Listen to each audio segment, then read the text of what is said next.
कभी प्यासे को पानी पिलाया नहीं, बाद अमृत पिलाने से क्या फायदा। कभी प्यासे को पानी पिलाया नहीं, ताली बजाते हुए अमृत पिलाने से क्या फायदा। हो कभी प्यासे को पानी पिलाया नहीं, बाद अमृत पिलाने से क्या फायदा। कभी गिरते हुए को उठाया नहीं, कभी गिरते हुए को उठाया नहीं, बाद आंसू बहाने से क्या फायदा। कभी गिरते हुए को उठाया नहीं, बाजया सो बहाने से क्या फायदा। कभी प्यासे को पानी पिलाया नहीं, बाद अमृत पिलाने से क्या फायदा। मैं तो मंदिर गया पूजा आरती की, पूजा करते हुए ख्याल आ गया। मैं तो मंदिर गया पूजा आरती की, पूजा करते हुए ख्याल आ गया। हाँ, मैं तो मंदिर गया पूजा आरती की, पूजा करते हुए ख्याल आ गया। मैं तो मंदिर गया पूजा आरती की, पूजा करते हुए ख्याल आ गया। मैंने माँ बाप की सेवा, मंदिर में आरती दिखा रहे हैं, उधर फिर बाप से मारी मारा कर रहे हैं, मतारी को माल रहे हैं। वो आरती दिखाने काम आएगा? बेकार है वो पूजा पाठ बल्कि मत कीजिए, लेकिन माँ बाप की सेवा जरूर कीजिए। प्रभु आपकी सहायता हमेशा करते रहेंगे। कहना है कभी माँ बाप की सेवा की ही नहीं, सिर्फ पूजा को करने से क्या फायदा। कभी माँ बाप की सेवा की ही नहीं, फिर पूजा को करने से क्या फायदा। कभी प्यासे को पानी पिलाया नहीं, बाद अमृत पिलाने से क्या फायदा। यह जो आप लोग आए हैं सत्संग है, सत्संग में आप लोग सुन रहे हैं, आप लोग को शायद अच्छा लग रहा होगा तो लग रहा होगा, तो कहना है क्या? मैं तो सत्संग गया गुरुबाणी सुनी, गुरुबाणी को सुनकर ख्याल आ गया। मैं तो सत्संग गया गुरुबाणी सुनी, गुरुबाणी को सुनकर ख्याल आ गया। मैं तो सत्संग गया गुरुबाणी सुनी, गुरुबाणी को सुनकर ख्याल आ गया। मैं तो सत्संग गया गुरुबाणी सुनी, गुरुबाणी को सुनकर ख्याल आ गया। क्या ख्याल आया? जन्म मानो का लेकर दया ना करी, जन्म मानो का लेकर दया ना करी, सिर्फ मानव कहलाने से क्या फायदा। जन्म मानव का लेकर दया ना करी, सिर्फ मानव कहलाने से क्या फायदा। कभी प्यासे को पानी पिलाया नहीं, बाद अमृत पिलाने से फायदा। मैंने दाना किए, मैंने जप तप किए, दान करते हुए ये ख्याल आ गया। मैंने दान के मैंने जब तब किए, दान करते हुए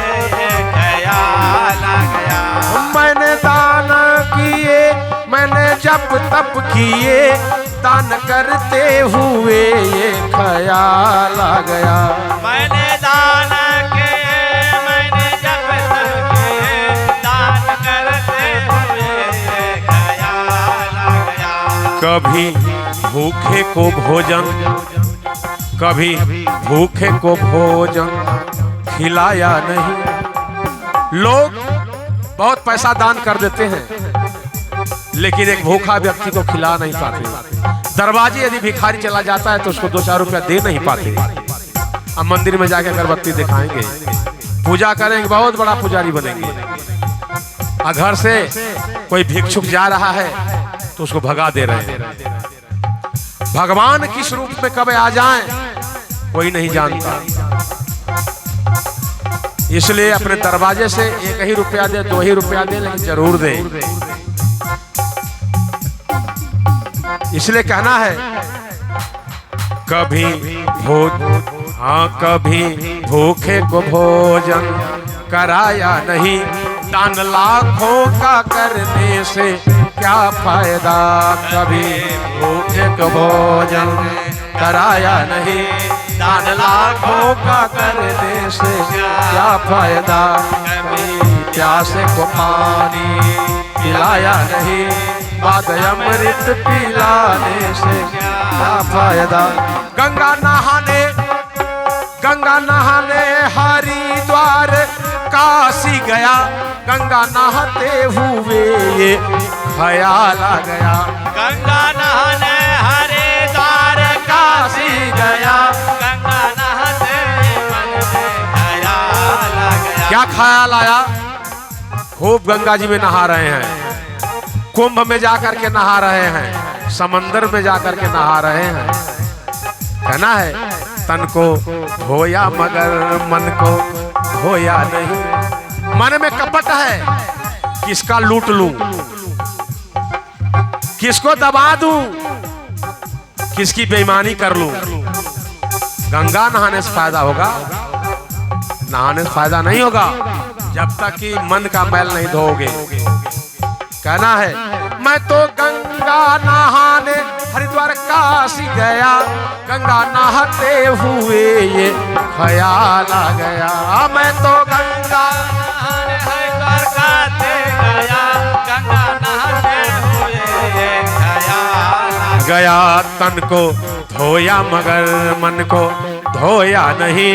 फिर गंगा नहाने से क्या फायदा, तन को धोया मगर मन को धोया नहीं। फिर गंगा नहाने से क्या फायदा, कभी प्यासे को पानी पिलाया नहीं। बाद अमृत पिलाने से क्या फायदा। मैंने वेदा पढ़े, मैंने शास्त्र पढ़े। शास्त्र पढ़ते हुए ये ख्याल आ गया। मैंने वेद पढ़ा, मैंने शास्त्र पढ़े। शास्त्र पढ़ते हुए ये ख्याल आ गया। मैंने वेदा पढ़े, मैंने शास्त्र पढ़े। शास्त्र पढ़ते हुए ये ख्याल आ गया। मैंने वेद पढ़ा, मैंने शास्त्र पढ़े।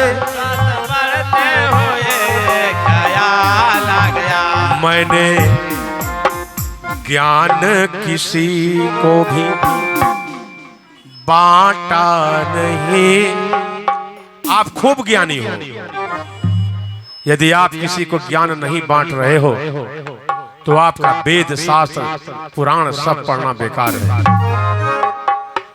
मैंने ज्ञान किसी को भी बांटा नहीं। फिर ज्ञानी कहलाने से क्या फायदा। मैंने ज्ञान किसी को भी बांटा नहीं। फिर ज्ञानी कहलाने से क्या फायदा। कभी प्यासे को पानी पिलाया नहीं। बाद अमृत पिलाने से क्या फायदा। किसी को साज तो किसी को ताज देती है, और वो बड़ा किस्मत वाला है जिसको माँ आवाज देती है। तो आवाज तो सबके पास है ना, तो जोरदार जयकार लगाइए, प्रेम से बोलिए सियावर रामचंद्र भगवान की, पवन सुत हनुमान की। हाँ, ऐसा अभी आवाज आया। ऐसे ही जब भक्त की माता रानी हनुमान जी महाराज सब लोग जब सुनते, जब पुकार करता है भक्त, तब द्रौपदी को अभिमान था ना कि मेरे 5 पति हैं, मेरे पितामह हैं, गुरु द्रोण हैं, सब बचा लेंगे, लेकिन कोई नहीं साथ दिया। प्रभु तभी साथ देते हैं जब आप पूरे समर्पण से हो जाएंगे। जब तक इस संसार वालों के फेर में पड़े रहेंगे कि ये मदद करेगा वो मदद करेगा, तब तक प्रभु कुछ भी मदद नहीं करेंगे, तब तक नहीं करेंगे। भगवान कृष्ण ने कहा, रुक्मिणी जी ने पूछा कि प्रभु आप इतने देर से द्रौपदी परेशान हो रही है, उसको परेशान कर रहा है दुशासन, सभा में कोई नहीं बोल रहा है, बिलख रही है, आपने इसको सहायता नहीं किया। भगवान ने कहा कि हे देवी, इसलिए मैंने नहीं उसका सहायता किया क्योंकि उस संसार वालों के चक्कर में पड़ी हुई थी कि ये बचाएगा, ये सहायता करेगा, वो करेगा, इसलिए मैंने नहीं किया। जब आत्मसमर्पण होकर के मेरे पास आ गई तो मैं तुरंत कर दिया। तो इसलिए जयकारा लगाएं तो पूरी आवाज में लगाएं और दोनों हाथ उठा करके, क्योंकि एक हाथ से अर्पण होता है और दोनों हाथों से समर्पण। जब आप समर्पण होंगे तभी प्रभु सुनेंगे। तो प्रेम से बोलिए सियावर रामचंद्र भगवान की जय हो। क्या बात है। शशिकला पांडे जी के नातिन की तरफ से इस कथा में सहयोग 51 रुपए का आया है। इस बच्ची के ऊपर कृपा दृष्टि बनी रहे सदैव, हनुमान जी महाराज की, प्रभु श्री राम की। हम कथा में आते हैं तो अपने अंदर जितने भी बुराई हैं भगवान से यही कहें कि प्रभु दूर कीजिए, और यहाँ आए तो सबका, अपने मित्र गणों का,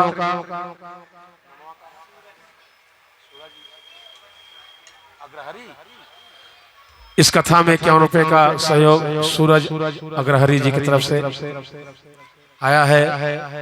हनुमान जी महाराज के पास दृष्टि बनी रहे सूरज अग्रहरि जी के ऊपर।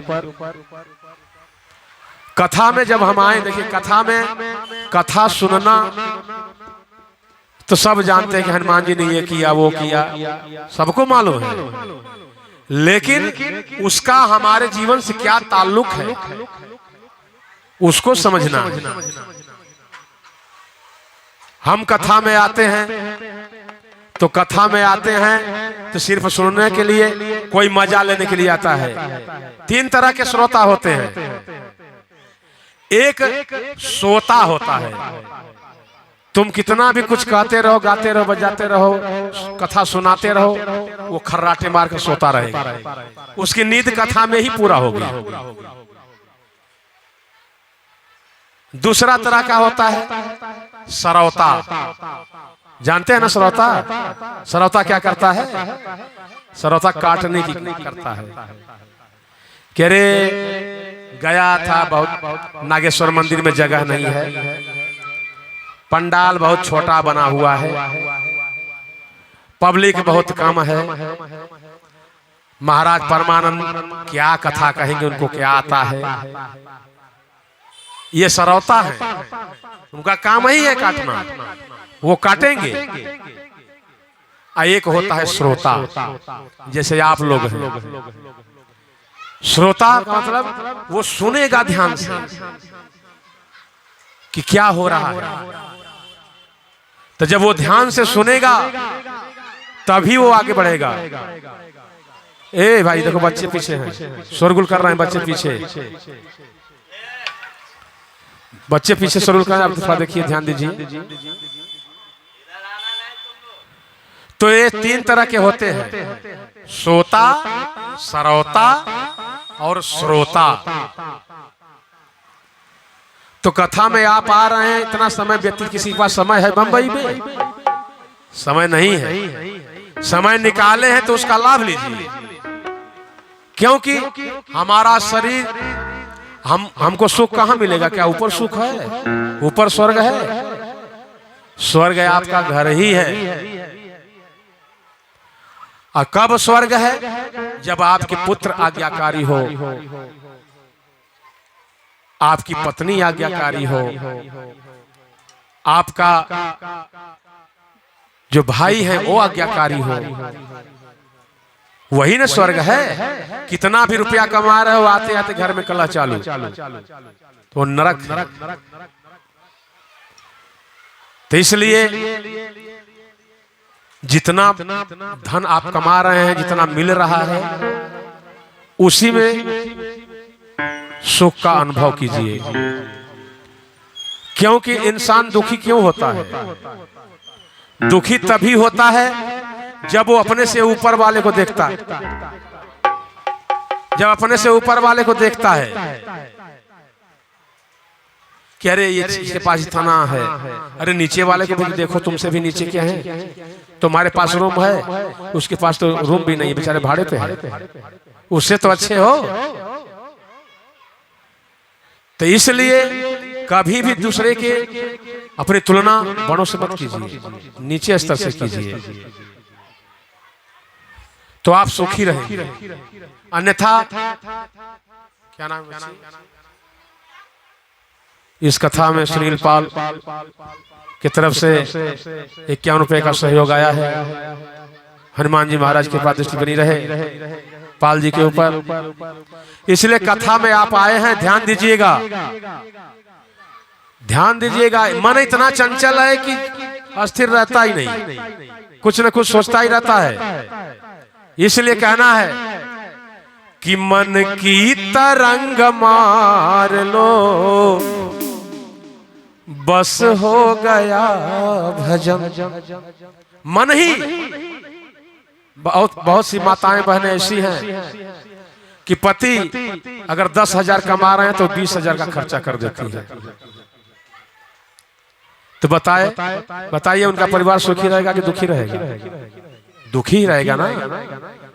जितना आपका आय है उसी में काम कीजिए। इसी को कहना है कि मन की तरंग मार लो, बस हो गया भजन। यही भजन है, मन की इच्छाओं को मारना, जितना है उतने में ही सुखी जीवन व्यतीत करना। और दूसरी बात, मन की तरंग मार लो, बस हो गया भजन। मन की तरंग मार लो। आशीष चौबे जी, जय जय श्री राम। और अच्छा है ना, मन की तरंग मार लो, बस हो गया भजन। अवधेश पांडे जी, आदत बुरी सुधार लो, बस हो गया भजन। यही भजन है। भजन में आने का अर्थ यही होता है कि प्रभु से कहें कि प्रभु हमारे बुराइयों को दूर कीजिए, आप अपने आप महान बन जाएंगे,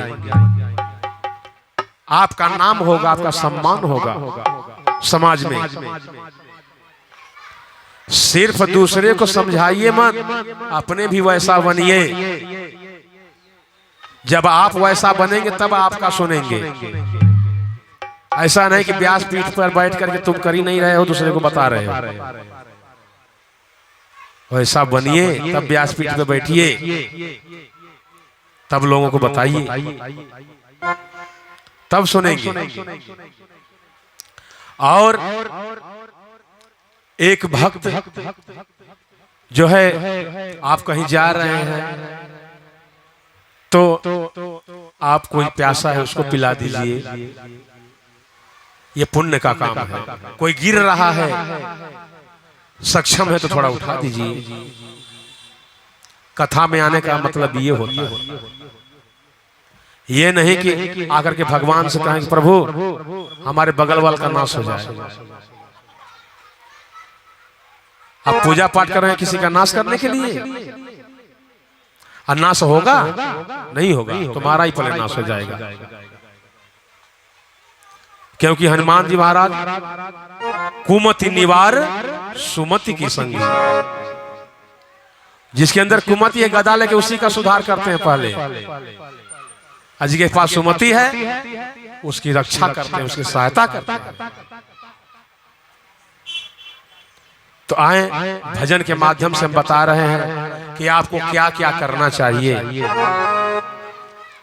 प्रेम से बोलिए सियावर रामचंद्र भगवान।